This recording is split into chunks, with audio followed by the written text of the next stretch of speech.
Hello guys, good morning to all. Welcome back to యాప్యూర్ session. Okay, ఈరోజు question సాల్వ్ చేద్దాం మరి. రైట్, ఫస్ట్ ఆఫ్ ఆల్ మీరు క్వశ్చన్ చదువుకోండి, అర్థం చేసుకోండి, అప్పుడు నేను చెప్పే సొల్యూషన్ మీకు బాగా అర్థమవుతుంది. ఓకే రైట్, చూడండి. First question based on clocks. At how many points between 10 o'clock and 11 o'clock are the minute hand and hour hand of a clock at an angle of 30 degrees to each other? Right, అంటే ఇప్పుడు ఆ క్లాక్లో ఆ minute hand hour hand ఎంత angle ఉన్నదో angle ఇచ్చారు మనకు 30 degrees. అయితే అవి ఏ పొజిషన్ దగ్గర ఏ పాయింట్స్ దగ్గర ఉంటాయంటే ఆ టైం అనేది మనం ఫైండ్ అవుట్ చేయాలి ఎగ్జాక్ట్గా. సో ఇప్పుడు చూడండి, 10 o'clockకి 11కి రెండింటికి మధ్యలో ఉంది. ఓకే, సో మనకు ఒక ఫార్ములా ఉంది, ఆ ఫార్ములా మీరు గుర్తుపెట్టుకోండి. Angle theta equal to modulus 30h minus 11/2m. H means hours, M means minutes. Okay, so ఇప్పుడు చూడండి, థీటా యాంగిల్ కదా, యాంగిల్ మనకి ఇచ్చారు 30 degrees. Okay, modulus 30 into hours. ఇప్పుడు 10 ఇచ్చారు, 11 ఇచ్చారు. ఓకే, రెండింటికి మధ్యలోనే కదా ఉంటుంది ఈ టైం. రెండింటికి మధ్యలో 30 degrees ఇచ్చారు ఈ యాంగిల్, హ్యాండ్స్ మధ్య యాంగిల్. అయితే 10కి 11కి మధ్యలో, సో మనం 10 తీసుకోవాలి అవర్స్. సో మనం ఎప్పుడు మీరు గుర్తుపెట్టుకోండి, రెండు ఇచ్చినప్పుడు ఫస్ట్ ఆఫ్ ఆల్ మనం 10 తీసుకోవాలి, ఎందుకంటే 11 ఎక్సీడ్ అవుతుంది కాబట్టి 10 ఎక్సీడ్ అవుతుంది కాబట్టి 10 తీసుకోవాలి. మైనస్ 11/2 ఇంటూ ఎం, అదే మనం ఫైండ్ అవుట్ చేయాలి minutes. Okay, so 300 minus 11/2 m into 30 degrees. ఇది మాడ్యులస్ కదా, సో మాడ్యులస్ తీసి మనం ప్లస్ ఆర్ మైనస్ రాసుకోవచ్చు. సో మనకి ఇప్పుడు 11/2 m equal to 300 minus 30 270. So minutes equal to 270 into 2/11 అంటే 540/11. ఓకే, 540/11 అంటే మీరు డివైడ్ చేసి చూడండి, డివైడ్ చేస్తే 5 కదా, 11 4s 44 అంటే ఇంకా 10 ఉంది, 100 ఉంది అంటే 11 9s 99, 1 ఉంది ఇంకా. So 49 1/11 minutes. అర్థమైంది, మిక్స్డ్ ఫ్రాక్షన్గా మార్చండి. ఎలా మిక్స్డ్ ఫ్రాక్షన్గా మార్చుకోవాలి? 540/11 49 1/11 మినిట్స్ అయింది. ఇది ఎప్పుడు 10 తర్వాత. సో మనకి పాయింట్స్ ఏంటి అంటే 10 hours 49 1/11 మినిట్స్. Okay, 10 hours. ఇది మన ఆన్సర్. అర్థమైందా? అలా మనం సాల్వ్ చేయాలి. ఓకే, సో ఆప్షన్స్ మీకు ఇక్కడ ఇవ్వలేదు, ఇస్తే కనుక ఇలా ఇస్తారు. 10 past 49 1/11 మినిట్స్ అని ఇస్తారు. ఓకే, అంటే 10 తర్వాత అని అర్థం. Got it? Right, next question చూడండి. Okay, 2 trains are travelling from. Okay, 2 trains ఉన్నాయి. పాయింట్ ఏ నుంచి ఒక ట్రైన్, పాయింట్ బి నుంచి ఒక ట్రైన్ స్టార్ట్ అయినాయి. Okay, such that speed of first train speed ఇచ్చారు, అలానే సెకండ్ ట్రైన్ యొక్క స్పీడ్ కూడా ఇచ్చారు. అయితే where is the distance between A and B such that slower train reached 5 hours late compared to the faster. So రెండు trains reach అయ్యే distance ఎంత మనం ఫైండ్ అవుట్ చేయాలి. ఓకే, సో ఆ డిస్టెన్స్ మనకు తెలియదు కాబట్టి దాన్ని ఎక్స్ అనుకుందాం మనం. ఇప్పుడు మనకు టైం తెలుసు, రెండింటికి మధ్యలో టైం డిఫరెన్స్ అంతా 5 hours అంతే కదా. 5 hours లేట్ అంటే ఆ ట్రైన్కి ఈ ట్రైన్కి మధ్యలో టైం గ్యాప్ 5 hours ఉంది. ఓకే, ఇప్పుడు speed is equal to distance by time. మనకి టైం తెలుసు కాబట్టి time is equal to distance by speed. So అదే చేద్దాం, రెండింటి యొక్క టైం డిఫరెన్స్ తీసుకుందాం. టైం అంటే distance by speed, distance by first train. Okay, ఈ రెండింటికి డిస్టెన్స్ కదా, సో x/29 ఇదొక distance by speed time minus x/65. Okay, equal to ఈ టైం డిఫరెన్స్ కదా, టైం డిఫరెన్స్ అంతా 5 hours. బికాస్ చూడండి, slow train reached 5 hours late అన్నారు కదా, సో అందుకే మనం ఫస్ట్ స్లో ట్రైన్ తీసుకోవాలి. ఓకే, సో ఇప్పుడు మనం సాల్వ్ చేయాలి. సింప్లిఫై చేస్తాం అనుకోండి, ఎల్సిఎం చేస్తే ఎంత 29 into 65 LCM 65x minus 29x equal to 5. 29 into 65 కదా, సో 29 65 మల్టిప్లికేషన్. నేను ఒక ట్రిక్ చెప్తున్నాను చూడండి. 5 9s 45 కదా, 5 45 4 పక్కన పెట్టండి, 2 6 12, సో 12 అలా ఉంచండి. ఇప్పుడు క్రాస్ మల్టిప్లై చేసి యాడ్ చేయాలి. 2 5s 10 plus 6 9s 54. Okay, 2 5s 10 54 అంటే 64 ప్లస్ 4 68. సో 8 6 6 12 8 కదా, సో 1885. అర్థమైందా? This is the trick. So 1885 వచ్చింది. 6x ఇది ఎంత, 65x మైనస్ 29 అంటే 36x equal to 1885 into 5. Okay, solve చేస్తే మీకు ఎక్స్ వాల్యూ వస్తుంది. Got it? Right, next question చూడండి. A person was fined for exceeding the speed limit by 10 km/h. Okay, person ఉన్నారు, certain speed limit పెట్టారు, but అతను ఆ speed limit cross చేశాడు. ఎంత ఎక్కువ క్రాస్ చేశాడు? 10 km/h క్రాస్ చేశాడు. Okay, another person was also fine for exceeding the same speed limit by twice the same.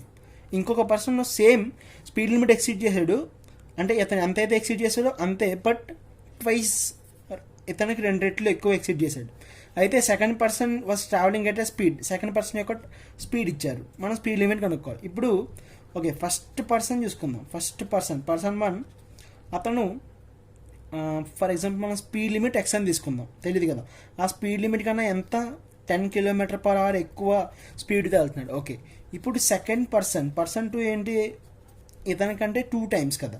2 times అంటే 10, ఇది 10, 2 times అంటే 20. సో x + 20 ఇంత స్పీడ్తో ఇతను వెళ్తున్నాడు సెకండ్ పర్సన్. ఈ స్పీడ్ లిమిట్ ఎక్స్ని క్రాస్ చేసి 20 km/h ఎక్కువ స్పీడ్తో వెళ్తున్నాడు. అయితే సెకండ్ పర్సన్ స్పీడ్ ఇచ్చారు మనకి 35 km.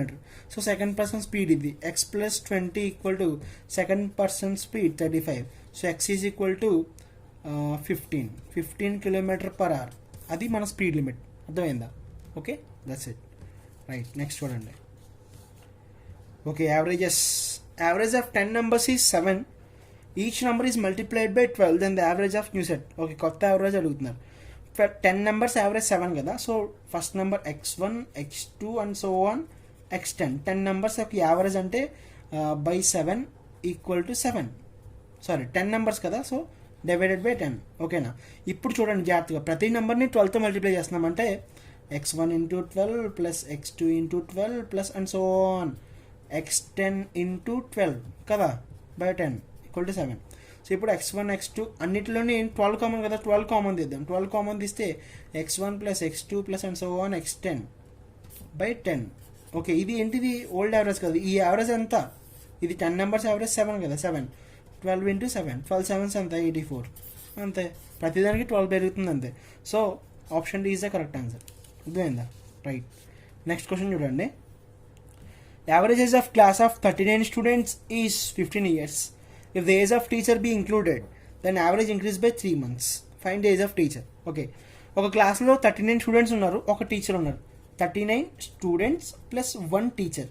ఇప్పుడు 39 స్టూడెంట్స్ యొక్క యావరేజ్ ఇచ్చారు 15 years. ఓకే అంటే 39 స్టూడెంట్స్ యొక్క సమ్ కనుక్కుందాం. సమ్ ఆఫ్ 39 స్టూడెంట్స్ ఏజెస్ అంటే ఎంత, 39 × 15. ఓకే 39 × 15 చేయడానికి నేను ఇంత ట్రిక్ చెప్పాను కదా. 5 9s are 45, 5 ఎక్కడ ఉంచండి, 4 ఎక్కడ ఉంచండి, 3 1s are 3. ఓకే ఇప్పుడు క్రాస్ మల్టిప్లై చేసి యాడ్ చేయాలి. 3 5s 15, 15 + 9 24, 24 + 4 28 కదా. 8 ఇక్కడ 2 వేయండి అంటే 585. అర్థమైందా? అలా మనం చేయాలి. సో 585 ఇది 39 మంది స్టూడెంట్స్ యొక్క ఏజెస్ సమ్. ఇప్పుడు age of teacher be included, age of teacher కూడా ఇంక్లూడ్ చేసుకుంటే యావరేజ్ ఎంత పెరిగింది, 3 months పెరిగింది యావరేజ్. ఓకే సో 39 ఇప్పుడు మొత్తం 40, 39 + 40 అంతే కదా. ఈవెన్ కూడా ఇంక్లూడ్ చేసుకుంటే అప్పుడు యావరేజ్ ఎంత పెరిగింది, 3 months పెరిగింది. అంటే 15 yearsకి 3 months కదా. 15 years 3 months అంటే దీని ఎలా రాయొచ్చు, 15 1/4. 3 months అంటే 1/4 years కదా. సో ఓకే సో 4 15 60 60 1/4 మార్చాం. సో 40 × 60 1/4.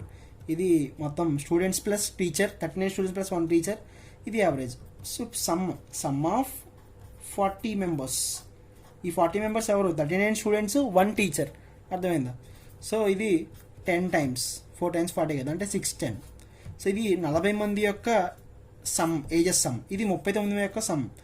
ఇప్పుడు ఈ 40లో ఒక టీచర్ ఉన్నారు కదా, దీనిలోంచి ఇది సబ్ట్రాక్ట్ చేసాం అనుకోండి, టీచర్ ఏ వస్తుంది మనకి. అర్థమైందా?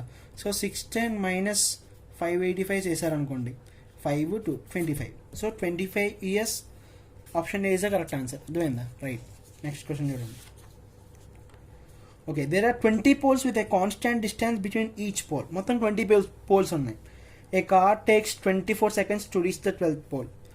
సో ఒక కార్ 24 seconds తీసుకుంది 12th pole రీచ్ అవ్వడానికి. అయితే మొత్తం లాస్ట్ పోల్ అంటే 20th pole రీచ్ అవ్వడానికి ఆ కార్ అనేది ఎంత టైం తీసుకుంటుందో చూద్దాం. ఇప్పుడు చూడండి 12th pole రీచ్ అవ్వడానికి 24 seconds. అంటే ఇప్పుడు చూడండి ఇది పోల్ 1, ఇది pole 2, pole 3 and so on 20 poles అంతే కదా. సో ఇప్పుడు కారు, ఇక్కడ కారు ఉంది, కారు ఫస్ట్ పోల్ దగ్గర ఉంటుంది. ఇది 12th pole అంటే మనం ఫస్ట్ పోల్ కౌంట్ చేయకూడదు. మీకు అర్థమైందా? ఫస్ట్ పోల్ దగ్గర నుంచి స్టార్ట్ అవుతుంది. అది 12th pole దాకా వెళ్ళిందంటే ఎన్ని పోల్స్, 11 poles అది క్రాస్ చేసినట్టు అంతే కదా. 11 poles, 11 polesకి ఎంత టైం తీసుకుంది, 24 seconds తీసుకుంది. అంటే 1 poleకి ఎంత తీసుకున్నట్టు, 24/11 seconds తీసుకున్నట్టు. అర్థమైందా? ఇది 1 poleకి. ఇప్పుడు మనం 20 poles అంటున్నాం కదా, 20 poles క్రాస్ అవ్వడానికి ఎంత టైం అంటే 20 poles అంటే 19 poles కదా, ఫస్ట్ మనం కన్సిడర్ చేయం. So 19 into 24/11, that is our answer. Okay, simplify చేయండి, that's it. Got it? Okay, coming to the next question, 7th question చూడండి. Ages. Father's age is 3 years more than 3 times the son's age. So ఇప్పుడు చూడండి, sun యొక్క age మనం X అని తీసుకుందాం, ఓకేనా? Son age X, అయితే ఫాదర్ ఏజ్ ఎంత చూడండి. Father's age is 3 years more than 3 times the son. 3 times son age అంటే ఓకే, మోర్ అంటే +3, మీకు అర్థమైందా? 3 years more plus 3 times, okay, అర్థమైందా? రైట్, ఇది ఫాదర్స్ ఏజ్. అయితే after 3 years father's age will be 10 years more than twice the son's age. చూడండి జాగ్రత్తగా, after 3 years, 3 years తర్వాత fathers age will be 10 years more. ఇది ఫాదర్స్ ఏజ్ కదా, so father's age 3x + 3. After 3 years అన్నారు కాబట్టి ఇది father's ఏజ్కి +3 years add చేయాలి, equal to 10 years more than. 10 years more than అంటే 10 + twice the son's age. Twice the son's age. Son's age అంతా actually X, కానీ 3 years తర్వాత ఎంత? x + 3, అర్థమైందా? దాట్స్ ఇట్, సింప్లిఫై చేయండి. 3x + 6 ఈక్వల్ టు 2x + 2 3 6 + 7 16, అంటే 3x అంటే x 10, అంటే సన్స్ ఎంత? సన్స్ ఏజ్ ఎంత? 10 years. ఇప్పుడు ఫాదర్ ఏజ్ ఎంత? 3, ఇక్కడ ఎక్స్లో 10 సబ్స్టిట్యూట్ చేయండి. 3 10 30, 30 + 3 33. So father's age is 33 present. So present father's age మనం కనుక్కోమన్నారు, అర్థమైందా? That's it, got it? Right, next question చూడండి. Okay, calendars, such an easy question.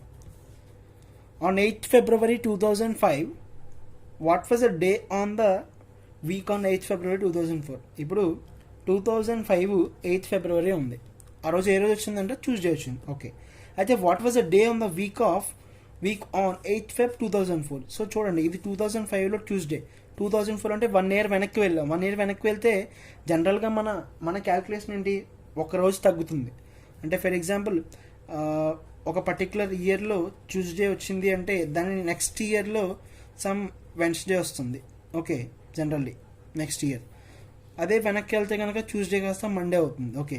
But ఇప్పుడు జాతకం చూడండి, 2005 ట్యూస్డే, 2004 అనేది లీప్ ఇయర్ కాబట్టి 2 days ఎక్స్ట్రా మనం కౌంట్ చేయాలి. సో ట్యూస్డే యాక్చువల్లీ 2004లో మండే రావాలి, బట్ అది లీప్ ఇయర్ కాబట్టి ఇంకొక రోజు వెనక్కి వెళ్తుంది, కాబట్టి సండే వస్తుంది.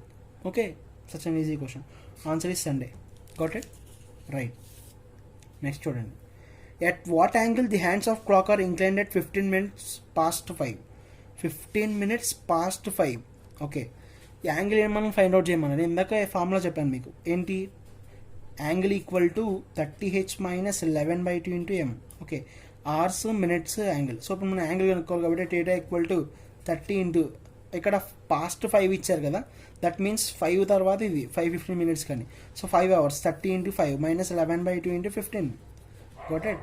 అంటే 150, అంతే కదా. 150 - 11/15 165/2, అంటే 300 - 165/2, ఓకే. 300 - 165 అంటే 135/2, దట్ ఈస్ ఆన్సర్.